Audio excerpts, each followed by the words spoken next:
Hi, I'm Meredith Bell with Performance Support Systems, and I am here today to interview Dr. Chuck Berke. Chuck is the author of this wonderful book, High Potentials Boot Camp, the ultimate playbook for winning at work. And Chuck, I'm so delighted to have you with us today. Chuck has an interesting background. He is both has a master's and Ph.D. in organizational development, and he's also has a master's in marriage and family therapy. So I know that you have brought your therapy skills to your work as a coach inside organizations, and I know that you also brought that, because I could tell as I read it, those insights into your book. And so I'm very excited to have you with us, because what you've done in this book, Chuck, I think is really important. You're not just wanting people to focus on being successful in performing the tasks involved with their work. You want them to really think strategically about their careers. Right. And so we want to hear more details about some of the tips in your book. But first, just tell us a little bit about your work with leaders and organizations and how that work led to the material that you've included in your book. Well, first of all, thank you for doing this, Meredith. I'm very excited to be with you, and I'm hoping that this will give people an opportunity to understand more about what the book's about. It's a little different than a lot of leadership books, which I know we'll talk about in a minute. So I work with basically leaders at every level, probably from director on up, what we might normally call director, but I also work with teams and parts of companies, which include managers and line employees as well. But my executive coaching, my one-on-one, is usually with people at a higher level. So these could be people all over the country or all over the world, usually with big companies, but not always. I've worked with some smaller companies as well. And it's always a focus on working with them on changing behaviors by changing their thinking. And I think you saw in the book that, and I know you see the things through the same lens as I do, that we really need to challenge the way that we think about things if we want to change our behavior. So those are the basics. Okay. And since there are so many leadership books out there, I'd like you to talk a little bit about what made this one, or what makes this one different from the other ones. Yeah, I tried to really kind of approach this from the as you mentioned in the opening, more of a career management focus than just, okay, well, leadership. And when we talk about leadership, I think sometimes we get so theoretical that people have a difficult time getting that translated into behaviors. Mm-hmm. We talk about competencies, and we talk about many things that go with leadership. But I also did this with the awareness that the people I work with, and you know this as well, is they have very precious little time these days. So I tried to do this in a way, even the way that I wrote the chapters was, if you only want to read one chapter, that's all you have to read. So I tried to do it in a way that would be respectful of people's time and let them take something specific away that they can use. So it's not an academic book. It's not meant to be, okay, well, let's look at all the research. And it really comes from doing this for 20 some odd years of working with people and noticing that there are a handful of things that come up over and over again. So time management has become more of a problem in the last number of years because of the volume and velocity of work. Mm-hmm. And a number of other things, executive presence, skills of influence, things that we talk about a lot, but we just skim the surface. So I tried to at least provide enough data so people could look at it and say, yeah, here's something I could do today, and use that in order to help them move along in their career. And the way that I think about this, high potential doesn't mean that this is somebody who's in the chute to be the designate CEO. It really means that we all have potential that we can use in the service of others, and that we get to decide what we want to do, as opposed to just taking what shows up. So there's a theme of intentionality in there. Mm-hmm. And I want to echo the fact that it is very practical, and it's also a fun read. I like your, direct approach and your sense of humor. So this is not one of those books that you read before you go to bed at night because it's going to put you to sleep. It kept me very engaged, and I identified with so much of what you wrote, which leads me to another thought that I had as I was reading it, because I think your intention was this be both for the people who are the high potentials Yeah. within a company, but also for their bosses. And I was just curious if you found that challenging to try to address both groups as you were writing. Well, I'm a little ADD, so I can toggle back and forth, and I tried to do that and think about the lens through which I was viewing things and the voice I was using when I wrote, based on who I was trying to address it to. And I tried to keep it in a sort of middle ground so that leaders could look at it and say, these are things I could use myself and then use to help others. And that direct reports of those folks could look at it and say, these are really practical career management skills that I could employ and use right away, and take practical sort of approaches to things that they want to work on, whatever those things are. And again, not necessarily that you want a big promotion. It could be you want to do more interesting work. Or I had a conversation with one of my people today, and someone who works for him, I think for many years thought he was supposed to be a manager. He's very technical. He's very good at it. And he loves that. He's a good manager, but that's not something he loves to do. So I think he's made peace with the fact that I'm happy doing this. And happy is good. It certainly is. Yeah. Well, I'd like to dive deeper into the book now, into some specific tips that listeners can take away. And I want to start with chapter 2. I really resonated with that chapter because so much of it was around our beliefs and the stories we tell ourselves. And there was a particular metaphor that you talked about there that I just, it's one of those things I highlighted and marked because I want to go back to it. It's a wonderful reminder. And it's this concept of the box. And I'd love for you to talk about that and what that means for people. As we work with people, and you know this, we're always looking at the ways in which they may limit themselves. Yes. And so I think, and I do a whole thing on family rules and roles when I work with teams and individuals as well, what we internalize. And based on those internalizations, we keep ourselves in a box. So I think sometimes the floor is too high and the ceiling's too low. And we're afraid of the top of the box, which is fear of success. We open that up, now we become vulnerable. And I believe one of the reasons for that is that it goes back thousands of years and is wired into our old brain, which says, if you separate yourself from the crowd, you make yourself vulnerable. So, the tiger can only eat one of us at a time, regardless how tasty we might be. So the idea here is, let me stay in the pack. Others might be offended. It feels frightening. I'm not sure about it. And then for most of us, there's a level of failure we're not willing to risk. But not being able to fail spectacularly is another way that we limit ourselves. So if I can torture the metaphor for just one more moment here, I think the way out of the box is expanding our repertoire of behaviors so that it makes it easier to climb out. It makes it easier to take chances because we have so many different ways to go about it. Even the best people I work with usually have 2 or 3 ways of getting something done. I try to get them to add some. I never ask them to take any out unless it's something terrible that they need to stop doing. But generally, you add to your repertoire of behaviors, use these in less circumstances and use these in more. And that's it. And then that kind of dissolves some of the boundaries and allows people to just say, well, I can do this. I know how to do this. I'm comfortable doing this. I can lead. I've done it before. I've got it in my repertoire. So that's the idea behind the box.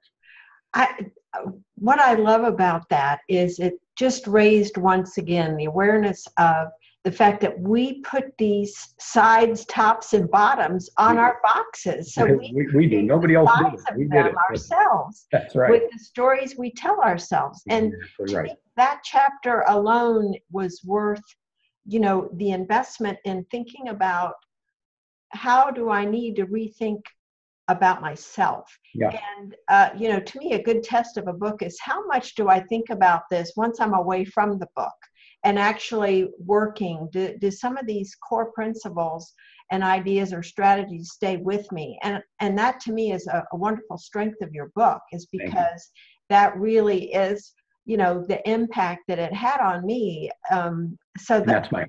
Yeah. So that was really meaniful. Another one I want to go to, though, it was chapter 4, because the title alone was very intriguing. The Dumbass Ben, Yeah. which I have to tell this story. I actually was quoting that when I wrote a review for your book on Amazon, and Amazon wouldn't accept my review with having that word in there. Yeah.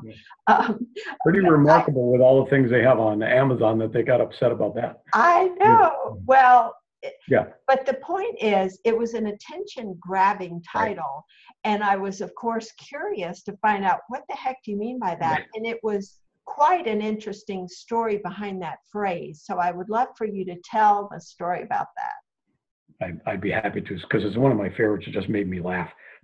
So I was working with a gentleman, we call him Clark in the book, and very smart, had grown up in a family where his dad was a good guy, worked hard, but as he characterized it, dirt poor. So he had to figure out everything for himself, and he did. Went to school, got 2 master's degrees, was enormously successful, but he had no patience for stupidity. I've run into this many, many times with successful, smart people. They're just, everybody's a dummy. I'm smart. Why can't they catch up to me? So he and I were talking one day, and he was describing a number of the idiots he had with whom he had to work. And I said to him, what if one of these idiots happened to have the idea of the century just by some random chance? And he kind of smiled and he said, well, I wouldn't hear it because I would have already relegated them to the dumbass bin, which made me laugh. And it kind of released a tension for him, I think. And I said, you know, if everybody was as smart and capable as you, then we'd all be average. And he kind of laughed and goes, yeah, I guess that's right. And when I was putting the book together, and this was years and years ago, I sent him that chapter and asked him if I could use it. He knew I was doing it. And he said, boy, I'm a little embarrassed about how I was in those days, but this is right on the money. And I think for him, it really was, you know, and not to overplay it, a little bit life-changing. He started to accept people in a very different way. And there was far less tension in the way that he operated as a leader. So that's where it came from. I've always held on to that. I still see it all the time with people who are impatient. And that's one of my struggles as well. Almost never comes up in my work, but just about everywhere else. I have no patience. I'm too busy, you know. So it's always a good thing for me to understand that someone else's experience, what's true for them isn't necessarily true for me. Mm-hmm. I need to just accept it. Well, and for me, it's probably a conviction for everybody, because there are individuals we're going to encounter. Yes. And especially in our initial interactions with them, right. And maybe even worse if we've been around them for years and we've got these preconceived ideas about who they are, yes, and what benefit they may or may not contribute to our lives. Right. And we might dismiss them, yes, too quickly. And I just think that keeping that dumbass Ben in mind is a good reminder. Am I going to be too quick to judge this person? Because that's what we're really doing, judging their value, judging the worth of what they might have to say to us. And it could be that they've got a very important lesson to teach us or an insight to share, but we're in too big a hurry, or we have this preconceived idea about who they are. That's right. It causes us to diminish them, really, and diminish. That's exactly right. We diminish them, and the reality is we don't know their story, and sometimes obviously we deal with people that are very different than us. So that's this whole family rules and roles thing that I do with that's in the book as well, where we grew up thinking certain things are the way that they're supposed to be done. We internalize them and we never challenge them. So when someone else, so a simple example would be, we grew up in a family where whatever happens here stays here.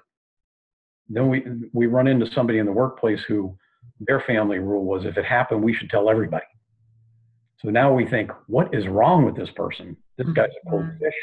That person is just, they have no boundaries, whatever those things are. Well, their experience is different. And if we can get our arms around those things and say, look, those have value, I need to be more self-revelatory, and this person probably needs to be less. Maybe we can help each other. That's a great example. And so for those listening to this, to consider, is there anybody you know that you tend to, Yeah. Discount what they say too quickly? Most of us have a few on that list. I know. So that's an important teaching moment, I think, for us. Yeah.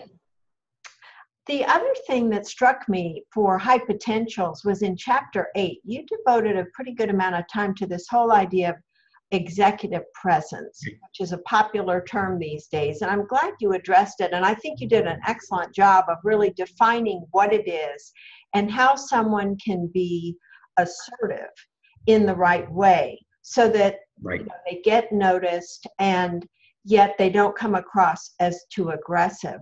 Right. But you made another point in that chapter that I think is really a key point around fear. Yes. That people have. And that fear is really at the core of our reluctance to be assertive. So I'd like you to talk about that a little bit, because I don't know that, it's sort of like the elephant in the room. It's there in a big way, but we don't address it. So I'd like you to talk to that a little bit. Sure. I have a theory that fear is a fuel. It's just not a very good one. And that many of our organizations operate on fear. I think our best organizations, or our best organizations within organizations, don't. That they operate on faith. I think there are two great forces in the world, fear and faith overcomes fear. And I'm not talking about religious faith or spiritual faith, although for many it is that. But just faith in our own self-efficacy, faith in the people we work with, our company, that we're going to do the right things, and if we do what's in front of us to be done, then what's meant to happen will happen. Not necessarily what we want to happen, but what is supposed to happen. So it's a mindset, and I don't expect that everyone will approximate that mindset, but it's a way of thinking about things that, for me, was life-changing many years ago. It was a level of acceptance of what's in this moment. It doesn't mean I'm stuck with it forever. I can change it, but right now it is what it is. So when we spend time listening to people talk about how things ought to be different as a coach, I'm always thinking, well, what would your contribution be to making it different? Because it's always up to us to take the responsibility to change the things we can change. And I mean, it's a simple concept. It's just not easy. It is easy to point out what's wrong and how things ought to be different than they are. And I have a couple of these going on right now, engagements where this is the case. So, well, it shouldn't be this way. And I say, since it is, what are we going to do? Yes. Yeah. So we can either change our circumstance or we can change the way we feel about it. We don't really have too many other options. Well, where does the fear part come in terms of the executive presence and how to get past that fear? Yeah, I think that the fear in executive presence is that, again, it's in alignment with what we talked about before. When we step out and we present ourselves as somebody who's a leader, who is a click or two away from the pack, now we become vulnerable. And I think because executive presence is such a nebulous term anyway, we don't even know what the heck we're talking about half the time. Are we talking about charisma? No. I think when we're talking about executive presence, it's about having the faith to be who we are in an authentic way without letting fear intercept our ability to connect with other people in a real way. And so stepping out a little bit, pushing ourselves out of the comfort zone. As you know, growth is about the difficult and the new. Mm-hmm. And so being able to push ourselves out there and say, okay, this scares the hell out of me. I think I should do it. And a lot of times, when we think about any of us, we think about where the growth came in our life is usually in those circumstances, hardships and things that were new. And we thought, right, I can do this. Like when I sat down to write a book, I thought, can I write a book? I don't know. I'm going to try. So. Well, I'm glad you did. Well, thank you. That's the thing. Until we try these different things and recognize, we may not do it very well the first time because it's a whole learning thing, but at least getting out there and bottom of the box, Meredith. And stepping forth. Yeah, and that's the neat thing with your book. Everything is really integrated. One thing builds on the other, and yet, like you said, you can read a chapter, by itself and still get a lot of value from that. Yeah. The last thing I want to ask you about, and then you can add any additional tips. In chapter 10, you were talking about time. Oh, time thieves. Yes. And I wanted to ask what you meant by that and why you think it's important. Well, I think when we think about time management, so that's a chapter on work-life balance, which I always approach from time management. We can talk about work-life balance all we want, but if there's no time for it, we don't have it. And companies have what they call espoused theories and theories in use. So one of my companies that I do a lot of work in, they say, well, we believe in employees having time with their families and loved ones, and then, but if you ask the employees, they tell us to work until the work is done, and it's never done. So there's a big gap there. So to me, it's about how do we find some time in our schedule? Where does it go? We all have had the experience where we look up at the clock and we go, what do you mean it's 4:30? I just got here. I've everything on my list done today. So the idea here is to look at some of the things. So a simple one, and this was life-changing for me, simple but not easy, was learning to say no. A lot of times when I work with executives, they say, well, I don't really have that option. And I go, well, I don't know if you have that option because you don't really consider it. So what is the buffer between our reaction or the stimulus and our reaction, as opposed to how do we respond? Let's take a moment. So the simple thing I learned, this guy that told me this was a genius. I don't even know who he is anymore. He said, I just tell people, let me get back to you on that. What a thought. So, this was 20 years ago and I was on the verge of burnout, and just being able to do that and saying no to things really changed my life. So there's that one. And then there's saying no 2-0, which is one of my favorites. It's getting drawn in. So we don't even know it's happening to us. And this usually happens when someone comes to our door and says, hey, got a minute? It's not a minute. Right. It's an hour. And we're doing something, we go, and then there's a resentment we have about it. And we think, I got to get back to my own work. And when we go to get back to our own work, we don't start where we left off. We have to figure out what the heck we were doing. So we got embroiled in something else. So all of those kinds of things, looking at the white space in our calendar, where's that stuff happen? Going to too many meetings. Simple strategies like, you go to that meeting, I'll go to this meeting, and I'll give you the download. Rather than three of us sitting in there listening to this, probably the same meeting we had last week. Well, I think about meetings, but anyway. But I think that chapter, along with the others, you give specific tips on actionable ideas that they can try out and put into practice. So it's really a handbook. Yeah, that people and many of them. Many of them are things I actually learned from my clients. Like looking at the white space, I thought, well, that's a great way to do it, because that's the place where you have some power to influence it. Yes, absolutely. Are there any other specific tips that you want to share during our time together? I think more themes than tips. I think there are a couple of themes in the book that I think are worth thinking about. And one I mentioned before, which is intentionality, being a choice rather than most of us just, it came, it showed up, and, and I'm a salesman. I spent a lot of my life trying to do things that I was ill-equipped to do and misaligned for.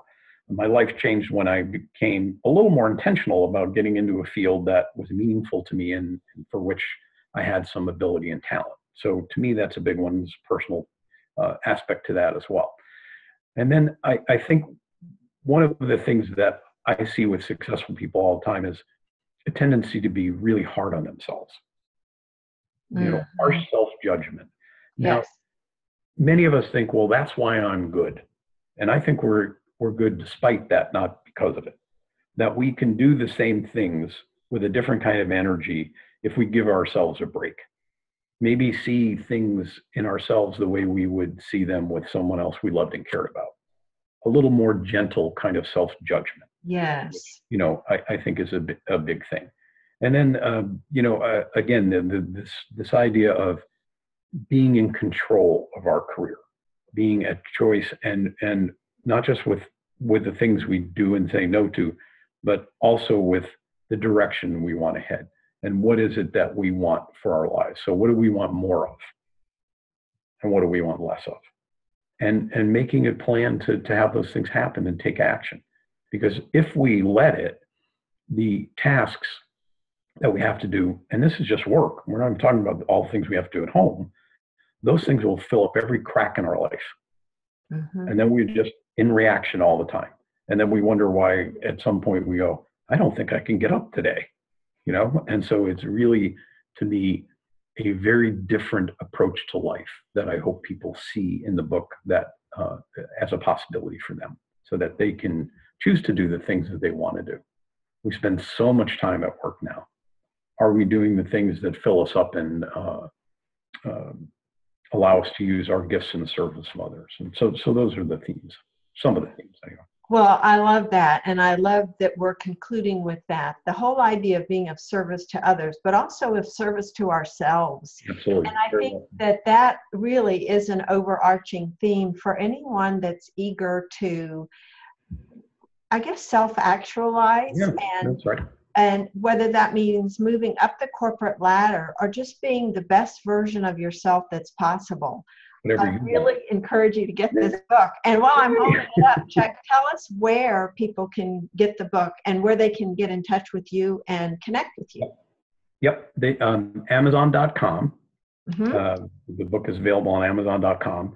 And I can be reached at my email address, which is chuck.berke, B-E-R-K-E, at berkeassociates.com. Great. And I want to thank you for being with us today and for sharing these great ideas and really combining your wisdom and experience into this book, because it really is so valuable. And I encourage everybody that's listening to go get a copy of it now. You're very kind, Meredith. Thank you. This was a wonderful chance to talk about the book and spend some time with you. I appreciate it. Thank you so much. It was my pleasure. Thanks for being with me. Okay. Thank you. Okay. Bye-bye. Bye.